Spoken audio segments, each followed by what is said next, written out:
نحمده ونصلي ونسلم على رسوله النبي الكريم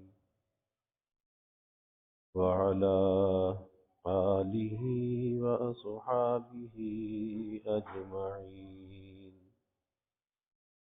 اللهم صل على سيدنا ومولانا محمد وعلى آل سيدنا ومولانا محمد وبارك وسلم صلاة وسلاما كثيرا كثيرا. توفیق الہی اپنے مرشد پاک کی برکت سے عشاء کی اس نشست میں فضائل ایمان کا درس چل رہا ہے. اللہ تعالیٰ اس درس کی برکت سے ہمارے ایمان کی حفاظت فرمائے اور موت تک خبر تک اللہ ہمارے ایمان کو سلامت رکھے. ایمان کی صفات اور اس کی خصلتوں کے بارے میں بات چل رہی ہے. گزشتہ کل جو حدیث مبارکہ عرض کی جا رہی تھی اس میں اللہ کے حبیب صلی اللہ علیہ وسلم نے ارشاد فرمایا کہ مومن کی حالت تو یہ ہے کہ قرآن کریم نے اس کو اپنی بہت سی نفسانی خواہشات پر عمل کرنے سے روک رکھا ہے. اس پر عرض کیا تھا کہ ایک تو اس کا مطلب یہ ہے کہ جو لوگ قرآن مجید کی کثرت سے تلاوت کرتے ہیں، چاہے وہ نماز کی حالت میں تلاوت کرتے ہیں، نوافل میں تلاوت کرتے ہیں یا نماز کے علاوہ تلاوت کرتے ہیں، تو بہت سے نفسانی خواہشات کو پامال کرتے ہیں اور اللہ کے اس قرآن کے ساتھ اپنے آپ کو مقید کرتے ہیں. یہ ہے نفسانی خواہشات سے اس قرآن کا روکنا. جیسے حدیث میں بھی آتا ہے، اللہ کے حبیب صلی اللہ علیہ وسلم نے فرمایا کہ قیامت کے دن روزہ اور قرآن اللہ کے دربار میں سفارشی ہوں گے. روزہ اللہ کے دربار میں یہ سفارش کرے گا کہ یا اللہ، میں نے اسے کھانے سے روکے رکھا، پینے سے روکے رکھا اور اس دواجی تعلق سے اسے روکے رکھا. اور قرآن یہ سفارش کرے گا کہ یا اللہ، میری وجہ سے یہ بیدار رہا، اس کا آرام پورا نہ ہوا، یہ راتوں کو قرآن سنتا رہا، تو اللہ روزے کی اور قرآن کی جو شفاعت ہوگی، سفارش ہوگی، اس کو قبول فرمائے گا. تو ایک تو یہ ہے کہ قرآن کے ساتھ اللہ ایسا انس عطا فرما دے کہ انسان اپنی زندگی کے اوقات، فرصت کے لمحات پھر آپس میں باتیں کر کے نہ گزارے، بلکہ اللہ کے اس کلام کے ساتھ مشغول ہو جائے. اب یہاں پر یہ بات ہے کہ جب ہم آپس میں باتیں کرتے ہیں تو آپس میں باتیں کرنے میں نفس کو لذت اور مزہ آتا ہے، حظ آتا ہے، اور نفس یہی چاہتا ہے کہ اسے مزہ چاہیے. اور جب اللہ کے قرآن کی ہم تلاوت کرتے ہیں یا کسی اور معمول کے اندر ہم لگتے ہیں تو اس نفس کے اوپر رکاوٹ آتی ہے، اس پر بھاری پڑتا ہے، بوجھ آتا ہے، اور نفس آزادی چاہتا ہے. تو آزادی تو مجلس آرائی میں ہے، باتیں کرنے میں ہے. تو اس لیے بھی اس نفس کی خواہشات کو قابو کرنے کے لیے، جیسے آپ نے فرمایا نا کہ بہت سی نفسانی خواہشات پر عمل کرنے سے یہ قرآن روکتا ہے، اس نفس کی خواہشات کو قابو کرنے کے لیے، ان خواہشات کو کمزور کرنے کے لیے ہمیں اپنی زندگی کا کوئی نظام الاوقات بنانا چاہیے، کوئی معمولات مقرر کرنے چاہیے. یہ نہیں ہے کہ زندگی بس جس ڈگر پر گزر رہی ہے.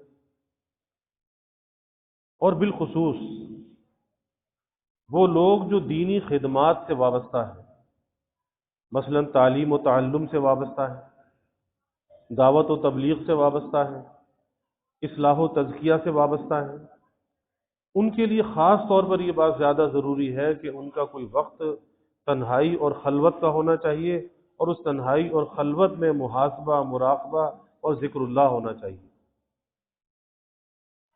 آج شیطان ایک دھوکہ دیتا ہے، چاہے وہ درس و تدریس سے وابستہ ہو، چاہے دعوت و تبلیغ سے وابستہ ہو۔ ایک دھوکہ یہ لگتا ہے کہ ہم دین کی خدمت تو کر رہے ہیں۔ ایک قاری یہ کہتا ہے کہ میں بچوں کو سارا دن قرآن پاک پڑھاتا ہوں، تو یہ بھی تو دین کی خدمت ہے۔ اب مجھے کیا ضرورت ہے کہ میں بیٹھ کر کوئی تلاوت کروں، میں لا الہ الا اللہ کا ورد کروں؟ یہ بھی دین کی خدمت میں کر رہا ہوں۔ ایک کو نفس بہکاتا ہے کہ تو دعوت و تبلیغ میں لگا ہوا ہے، تو اصلاح و تزکیہ کے اندر لگا ہوا ہے، پھر تجھے کیا ضرورت ہے؟ تو دین کا کام کر رہا ہے نا۔ تو یاد رکھیے کہ رسول اللہ صلی اللہ علیہ وسلم سے بڑھ کر تو کوئی داعی نہیں ہے، آپ سے بڑھ کر تو کسی نے تبلیغ کا حق ادا نہیں کیا، انسانیت کی خدمت نہیں کی۔ لیکن اللہ کے حبیب صلی اللہ علیہ وسلم سے یہ کہا گیا فَإِذَا فَرَغْتَ فَانْصَبْ وَإِلَىٰ رَبِّكَ فَارْغَب۔ حالانکہ آپ سے کہنے کی ضرورت نہیں تھی، لیکن آپ کے واسطے سے امت کو بھی یہ پیغام دیا گیا کہ جب آپ صلی اللہ علیہ وسلم سب سے بڑھ کر مقرب بارگاہ ہے اور کائنات میں آپ جیسا کوئی نہیں، بعد از خدا بزرگ تو ہی قصہ مختصر، آپ جیسا کوئی بھی نہیں، اللہ کا محبوب، اللہ کا پیارا، لیکن اس کے باوجود کہا جا رہا ہے کہ آپ جب اپنے کاموں سے فارغ ہو جائیں، فرائض منصبی سے فارغ ہو جائیں، تو پھر تنہائی میں اللہ کی طرف رجوع ہو جائیں۔ فَإِذَا فَرَغْتَ فَانْصَبْ وَإِلَىٰ رَبِّكَ فَارْغَب، پھر اللہ کی طرف رجوع ہو جائیں۔ تو جب اپنے محبوب سے یہ کہا جا رہا ہے کہ تنہائی میں، خلوت میں اللہ کی طرف رجوع ہو جائیں، جبکہ آپ صلی اللہ علیہ وسلم کو اس کی ضرورت نہیں تھی، آپ کو تو ہر حال میں اللہ تعالیٰ کا جو اللہ تعالیٰ کا استحضار ہے وہ اس درجے حاصل تھا کہ کائنات میں شاید کسی کو بھی نہ ہو۔ لیکن اس کے باوجود کہ آپ ہر وقت مشاہدہ حق میں مستغرق رہتے تھے، اور جس درجے کا مشاہدہ آپ کا ہو سکتا ہے وہ کائنات میں کسی کا نہیں ہو سکتا، لیکن اس سب کے باوجود کہا جا رہا ہے کہ آپ تنہائی میں، خلوت میں اللہ کی طرف متوجہ ہو جائیے۔ اس سے یہ پتہ چلتا ہے کہ انسان اگر روحانی اور باطنی طور پر ترقی کرنا چاہتا ہے، اللہ کی نسبت اور معرفت میں وہ ترقی کرنا چاہتا ہے، تو اسے اپنا کوئی وقت تنہائی اور خلوت کا نکال کر اللہ کی طرف متوجہ ہونا چاہیے۔ اور اس میں وہ کیا کرے؟ اس میں محاسبہ ہونا چاہیے، اپنا احتساب۔ ورنہ انسان کا نفس تو کہتا ہے نا سب ٹھیک ہے، غلطی کر کے بھی کہتا ہے کہ ٹھیک ہے، بد نظری کر کے بھی کہتا ہے کہ ٹھیک ہے، جھوٹ بول کر بھی کہتا ہے کہ ٹھیک ہے، ملاوٹ کر کے بھی کہتا ہے کہ ٹھیک ہے، دھوکہ دے کر بھی کہتا ہے کہ ٹھیک ہے، لیکن سب ٹھیک نہیں ہوتا۔ بہت سی غلطیاں ہوتی ہیں، کوتاہیاں ہوتی ہیں کہ جو ہماری زندگی میں ساتھ ساتھ چل رہی ہوتی ہیں۔ اب اس کا احساس کس طرح سے ہو؟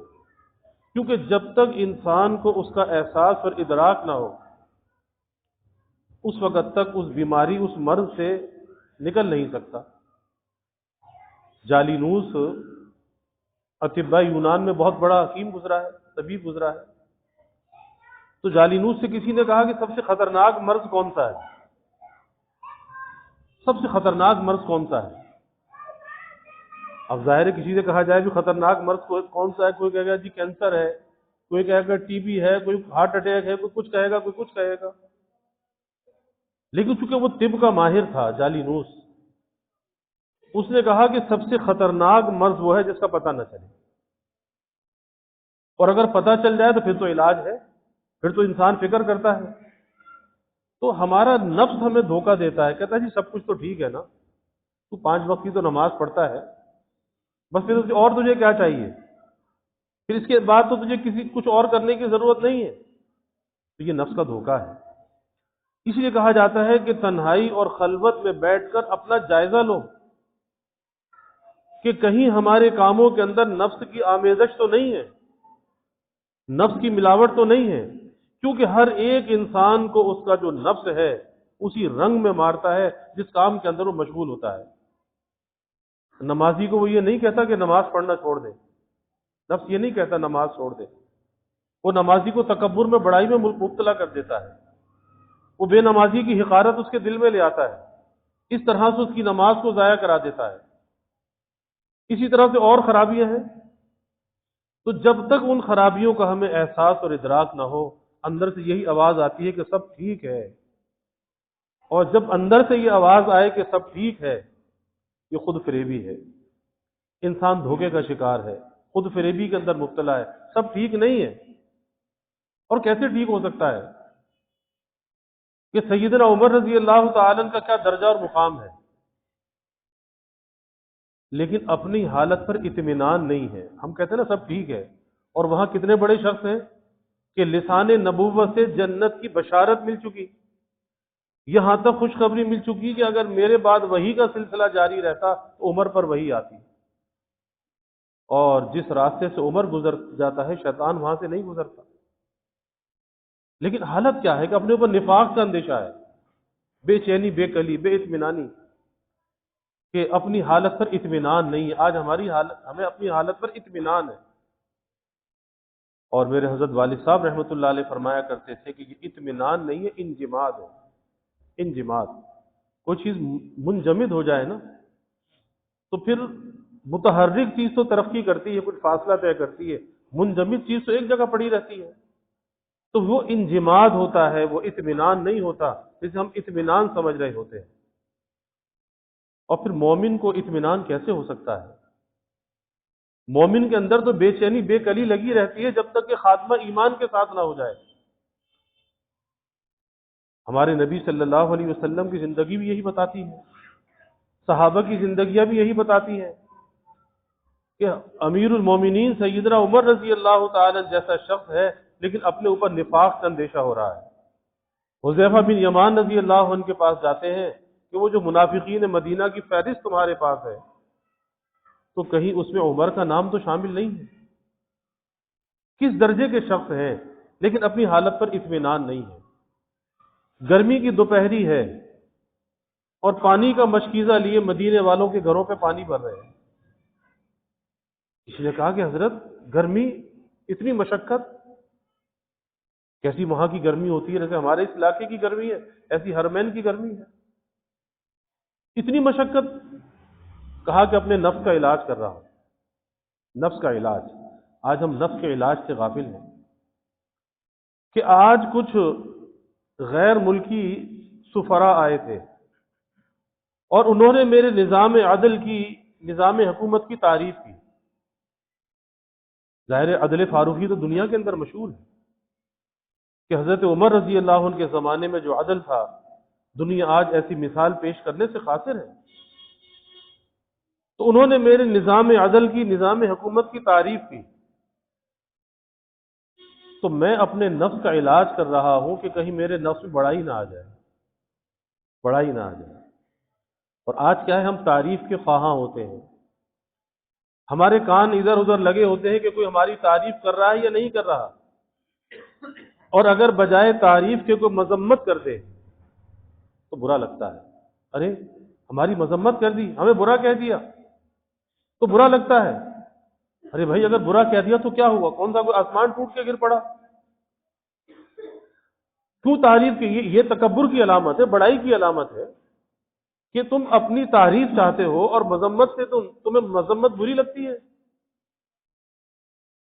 اور جب اللہ صحیح تواضع اندر عطا کر دیتا ہے، دل کے اندر عاجزی آ جاتی ہے، انکساری آ جاتی ہے، اور اللہ کے لیے بندہ اپنے کو مٹاتا ہے، پستی کو اختیار کرتا ہے، ذلت کو اختیار کرتا ہے، کس کے لیے؟ اللہ کے لیے، تو پھر اس کی کیفیت یہ ہوتی ہے کہ اس کی نظر میں مداح و ذم برابر ہو جاتی ہے۔ کہ کوئی تعریف کرے، کسی کی تعریف سے دل خوش نہیں ہوتا، کسی کی تعریف کا متوقع اور متمنی نہیں ہوتا کہ کوئی میری تعریف کرے، اور کوئی اگر اس کی مذمت کرے تو کسی کی مذمت سے اسے برا نہیں لگتا، بلکہ کوئی کتنا برا کہتا ہے وہ کہتا ہے اسے تو پتہ نہیں ہے، یہ تو اللہ نے ستاریت کی چادر میں ڈھانپ رکھا ہے، جتنا یہ مجھے برا کہتا ہے میں تو اس سے بھی زیادہ برا ہوں۔ اور ہمارے اکابر کی تاریخ ہمیں یہی بتاتی ہے کہ حضرت مولانا رشید احمد صاحب گنگوئی رحمۃ اللہ علیہ اپنے زمانے کے ابو حنیفہ تھے، بہت بڑے فقیہ، بہت بڑے صوفی، بہت بڑے محدث، لیکن کیسا اپنے کو مٹایا؟ کیونکہ اس اللہ کے راستے میں لگنے کے بعد جو کچھ پانا ہے کہ کس نے کیا پایا، تو اس راستے میں جو پانا ہے وہ اپنے کو مٹانا ہے، کہ جس نے اپنے کو جتنا مٹایا، کس چیز کو مٹایا؟ اپنی انا کو مٹایا، میں کو مٹایا، جتنا اپنے آپ کو مٹایا اتنا ہی اس نے اس راستے کے اندر پایا۔ اور اگر اللہ کے راستے میں لگنے کے بعد اپنی میں کو نہ مٹایا، انا کو نہ مٹایا، تو یاد رکھیے اس نے کچھ بھی نہ پایا۔ اس راستے میں پانا کیا ہے؟ اپنے کو مٹانا ہے، اور مٹانا کیا ہے؟ یہ پانا ہے۔ اور اس انا کے ساتھ، میں کے ساتھ نا، انا، میں، خودی، خودرائی، اس خودی اور خودرائی کے ساتھ، اس انا کے ساتھ خدا نہیں ملا کرتا۔ خدا تو اپنے کو پامال کر کے ملتا ہے، خدا تو اپنی نفی کر کے ملتا ہے، خدا کسی دعوے کے ساتھ نہیں ملتا۔ اور جب تک دعویٰ انسان کے اندر ہے کہ میں نے یہ کیا، یہ کیا، یہ کیا، تو ابھی نسبت سے بہت دور ہے، بہت دور ہے۔ ابھی تو نظر اس کی اپنے اوپر ہے، اپنے اعمال کے اوپر ہے، اور تیرے اعمال کیا ہے؟ مخلوق ہے، تو مخلوق کے اندر الجھا ہوا ہے، تو پھر مالک اور خالق کی طرف تیرا سفر کب شروع ہوگا؟ ابھی تو مخلوق کے اندر ہی پھنسا ہوا ہے نا، کہ میں ایسا، میں ایسا، اپنے اعمال پر نظر۔ اس سے نکلے گا تو کہیں ترقی کا سفر شروع ہوگا، اپنی نفی کرے گا تو ترقی کا سفر شروع ہوگا۔ اور ہمارے اکابر اس کا نمونہ، حضرت مولانا گنگوئی رحمت اللہ علیہ، خادم کچھ خط پڑھ کے، آخر زمانے میں بینائی چلی گئی تھی، خط پڑھ نہیں سکتے تھے، جواب لکھ نہیں سکتے تھے، خطوط آتے تھے، اصلاحی خطوط ہوتے تھے، تو خادم خط پڑھ کے سناتا تھا، حضرت جواب تحریر کروا دیتے تھے۔ تو حضرت نے محسوس یہ کیا کہ وہ خادم کچھ خطوط پڑھ کر سناتا ہے، کچھ خطوط الگ رکھتا جاتا ہے، وہ سناتا نہیں ہے۔ تو پوچھا کہ بھائی یہ بعض خط پڑھ کے سناتے ہو، جواب لکھواتا ہوں، بعض نہیں سناتے، کیا وجہ ہے؟ یہ کیوں نہیں سناتے؟ تو ظاہر ہے کہ اللہ والوں کے حاسدین بھی ہوتے ہیں، مخالفین بھی ہوتے ہیں۔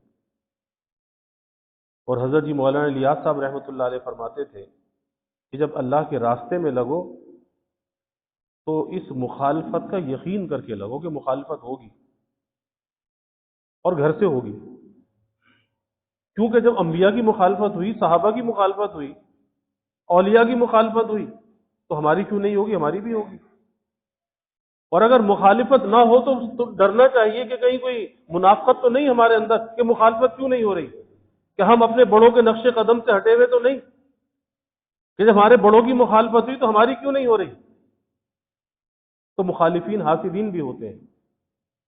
تو کہا کہ حضرت یہ خطوط جو ہے نا، یہ پڑھ کر سنانے کے نہیں ہے، بس کچھ ایسی ویسی باتیں لکھی ہیں۔ ظاہر ہے کہ اگر کوئی تعریف کرنے والے ہوتے ہیں، محبت کرنے والے ہوتے ہیں، تو بہت سے مخالفت کرنے والے ہوتے ہیں، گالیاں دینے والے بھی ہوتے ہیں۔ اب حضرت گنگوئی رحمۃ اللہ علیہ نے فرمایا یہ ہے اپنے کو مٹانا، یہ ہے تواضع، یہ ہے عاجزی۔ فرمایا کہ بھائی جن لوگوں نے خطوط کے اندر القاب و آداب لکھے ہیں، سیدی، مرشدی، سندی، قبلہ، کعبہ، مکرم، محترم، معظم وغیرہ وغیرہ، تو کہا کہ یہ بھی میری حقیقت سے واقف نہیں ہے۔ اور جنہوں نے خطوط میں گالیاں لکھی ہیں، برا لکھا ہے، یہ بھی میری حقیقت سے واقف نہیں ہے۔ جتنا ان لوگوں نے مجھے برا لکھا ہے، حقیقت یہ ہے کہ میں تو اس سے زیادہ برا ہوں، میں تو اس سے زیادہ برا ہوں۔ اللہ نے ستاریت کی چادر میں ڈھانپ رکھا ہے کہ ابھی میرے عیبوں کا لوگوں کو پتہ نہیں ہے، اس لیے انہیں کیا پتا جو انہوں نے گالیاں لکھی ہیں، ارے میں تو اس سے بھی زیادہ برا ہوں۔ یہ ہے وہ حقیقت، یہ ہے وہ تواضع جو اللہ دل میں عطا فرما دے، پھر انسان کے نزدیک مداح و ذم برابر ہو جاتی ہے۔ حضرت گنگوئی رحمۃ اللہ علیہ کے پیر و مرشد حاجی امداد اللہ صاحب مہاجر مکی رحمۃ اللہ علیہ، انگریز کے خلاف جہاد کیا،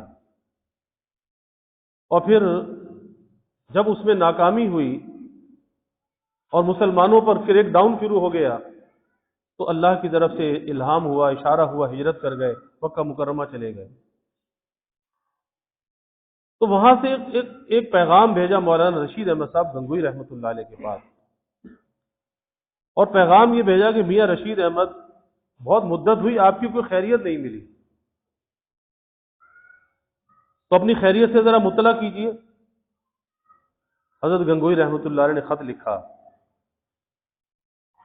یہ ہمارے اکابر تھے، ان کی تاریخ ہمیں معلوم ہونی چاہیے، اور اس اکابر کے تذکرے سے ہمیں حوصلہ ملتا ہے، ایمان تازہ ہوتے ہیں، ایمان ترقی کرتے ہیں، کہ ہماری نسبتیں کن سے جڑی ہوئی ہیں۔ ہم کوئی تہی دامن نہیں ہیں، جن کے ساتھ ہماری نسبتیں جڑی ہوئی ہیں وہ بہت اعلیٰ نسب والے تھے، اعلیٰ نسبتوں والے تھے۔ تو خط لکھا،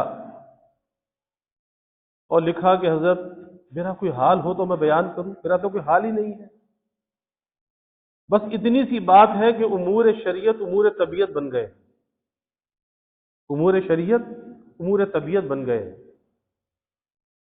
اور دوسری بات یہ لکھی کہ مدح و ذم برابر ہو گئی۔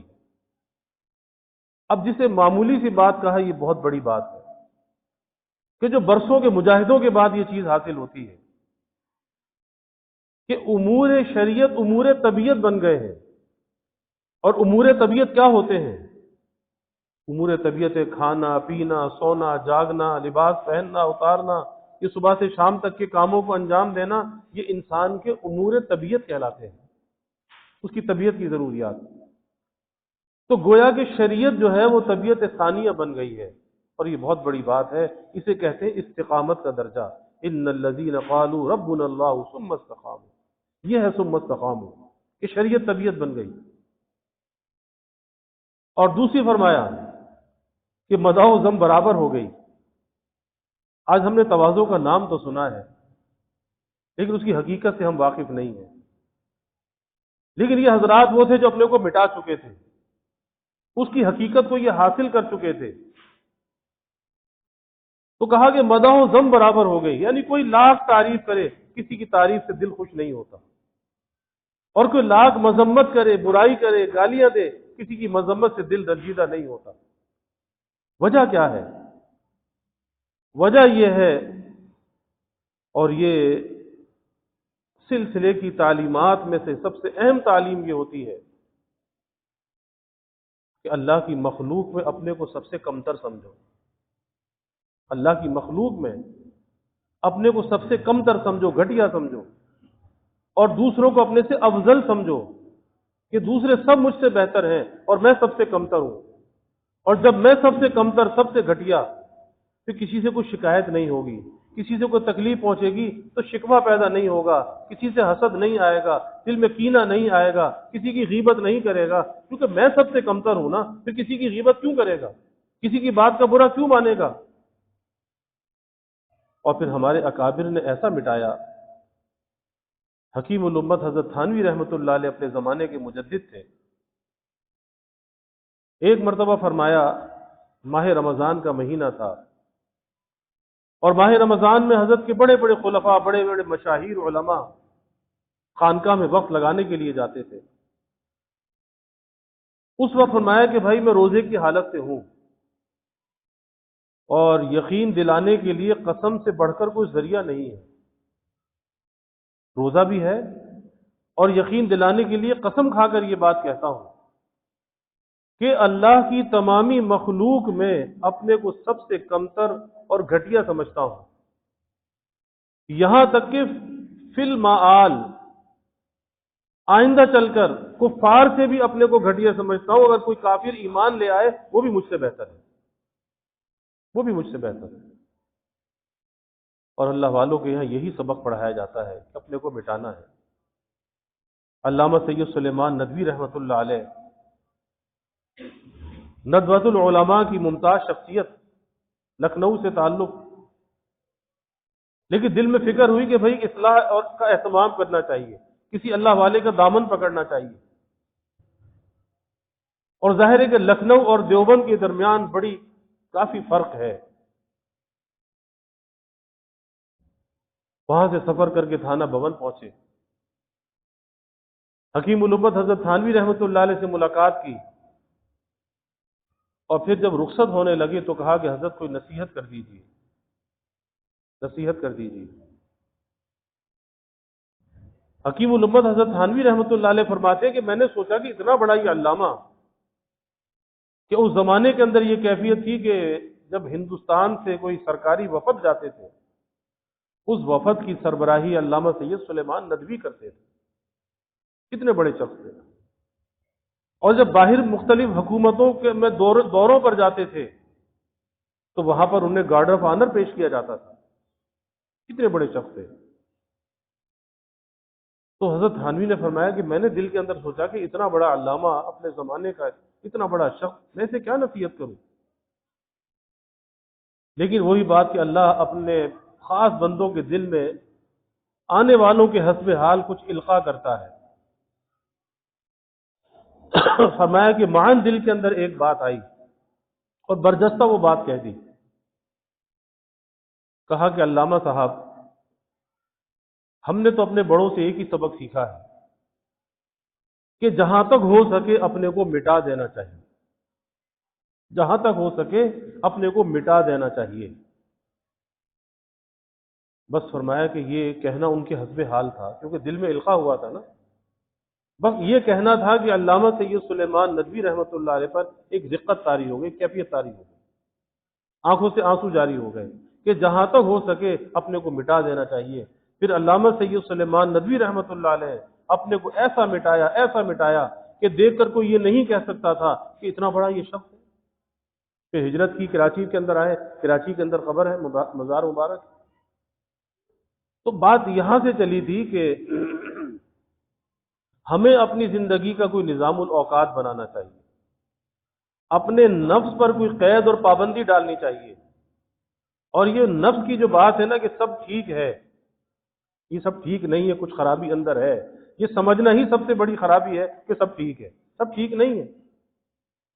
اور پھر میں نے عرض کیا کہ خلوت، اس خلوت میں محاسبہ اور مراقبہ، اور اس میں ذکر اللہ اور مناجات، اس پر انشاءاللہ آئندہ کل بات کریں گے۔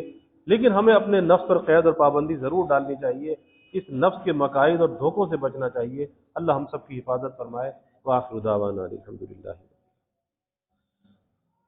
للہ رب العالمین والعاقبۃ للمتقین والصلاة والسلام علی اشرف الانبیاء والمرسلین اللہم صلی علی سیدنا و مولانا محمد وعلی آل سیدنا و مولانا محمد وبارک وسلم۔ ربنا آتنا فی الدنیا حسنہ وفی الآخرۃ حسنہ وقنا عذاب النار۔ ربنا اتمم لنا نورنا واغفر لنا انک علی کل شیء قدیر۔ اللہم اعنا علی ذکرک و شکرک و حسن عبادتک۔ اللہم وفقنا لما تحب و ترضى من القول والعمل والفعل والنیت والہدى انک علی کل شیء قدیر۔ اللہم ارزقنا حبک وحب حبیبک صلی اللہ علیہ وسلم۔ اللہم ارزقنا شہادة فی سبیلک واجعل موتنا ببلد رسولک۔ یا اللہ یا رحمان یا رحیم یا کریم یا ارحم الراحمین یا اکرم الاکرمین۔ یا اللہ ہمارے گناہوں کو معاف فرما، یا اللہ ہماری خطایا سے درگزر فرما، یا اللہ اپنی محبت معرفت عطا فرما، اپنی رضا والی زندگی یا اللہ نصیب فرما، اپنے رضا والے کاموں کی یا اللہ توفیق عطا فرما، اپنی مرضیات پہ چلنا آسان فرما، نامرضیات سے یا اللہ ہماری حفاظت فرما، ذکر و فکر والی حیات طیبہ یا اللہ نصیب فرما، نفس کے مقائد سے یا اللہ ہماری حفاظت فرما، شیطان کی چالوں سے یا اللہ ہماری حفاظت فرما۔ یا اللہ اپنی اصلاح اور تزکیے کا اہتمام کرنے والا بنا۔ یا اللہ کثرت ذکر اللہ کا ہمیں عادی بنا۔ یا اللہ خلوت کا اہتمام کرنے والا بنا۔ یا اللہ کثرت تلاوت کا اہتمام کرنے والا بنا۔ قرآن سے، ذکر سے یا اللہ ہمیں انس عطا فرما۔ ذکر کے، قرآن کے انوار سے ہمارے قلوب کو منور فرما، ہماری روح کو مجلہ اور مزکہ فرما۔ یا اللہ ظاہری باطنی ہر قسمی ترقیات عطا فرما۔ یا اللہ سب کے دلوں کے نیک ارادوں کو تمناؤں کو از غیب پورا فرما، سب کی حاجات کو پورا فرما، پریشانیوں کو دور فرما، بیماریوں سے یا اللہ حفاظت فرما، ہر ناگہانی بلا اور مصیبت سے یا اللہ حفاظت فرما، زمینی آسمانی آفات سے یا اللہ حفاظت فرما، موذی امراض سے یا اللہ حفاظت فرما۔ یا اللہ سب کے علم میں، عمل میں، رزق میں خوب خیر و برکت فرما، ابواب رزق یا اللہ کشادہ فرما۔ یا اللہ رزق ظاہر بھی عطا فرما، رزق باطن بھی عطا فرما، اپنی محبت اور معرفت کا رزق عطا فرما، نیکی اور طاعت کا رزق عطا فرما۔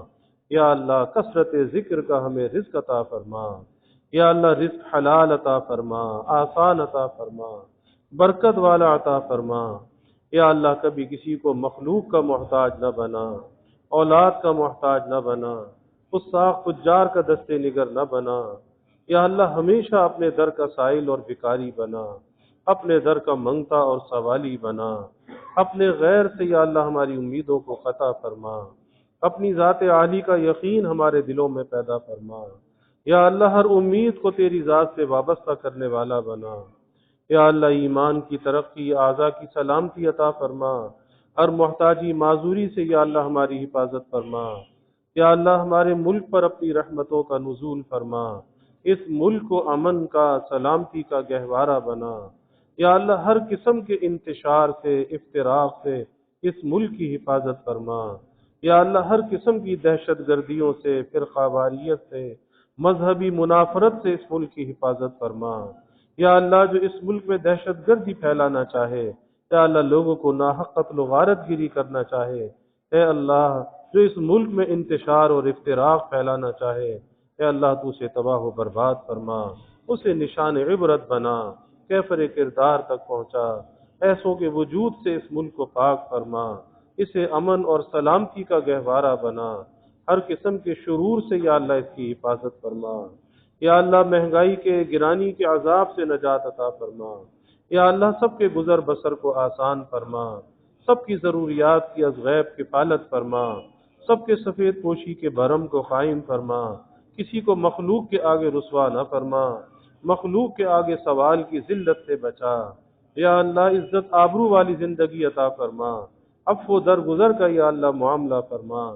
یا اللہ سب کے گھروں میں چین، سکون، عافیت، راحت عطا فرما، نعمتیں، برکتیں عطا فرما، سب کی اولادوں کو یا اللہ نیک صالح بنا، آنکھوں کی ٹھنڈک بنا، والدین کے لیے راحت کا ذریعہ بنا، والدین کو اولاد کی خوشیاں دیکھنا نصیب فرما۔ یا اللہ ہماری مسجد میں یہ جماعت آئی، ان کا آنا ہمارے حق میں، ہماری بستی کے حق میں مبارک فرما، اس خدمت کو یا اللہ اپنی بارگاہ میں قبول فرما، اخلاص عطا فرما، نفسانیت سے بچا، اعجاب نفس سے حفاظت فرما، دین کے ادنا سے خدام میں ہمیں شامل فرما، خدمت دین کے لیے یا اللہ قبول فرما، صحت، صلاحیت، صالحیت عطا فرما، مقبولیت، مبروریت عطا فرما، دیر کے لیے، دور کے لیے یا اللہ قبول فرما، ہمیں ہماری نسلوں کو یا اللہ قبول فرما۔ یا اللہ جو ہم نے مانگا وہ عطا فرما، جو نہ مانگ سکے وہ بھی عطا فرما، ہمیشہ اپنے سے مانگنے والا بنا، ہمیشہ ہماری دعاؤں کو قبول فرما، اپنی بارگاہ میں مستجاب الدعوات بنا۔ ربنا تقبل منا انك انت السميع العليم وتب علينا انك انت التواب الرحيم وجزى الله عنا محمدا صلى الله عليه وسلم ما هو اهله وصلى الله تعالى وسلم على النبي الكريم آمين برحمتك يا ارحم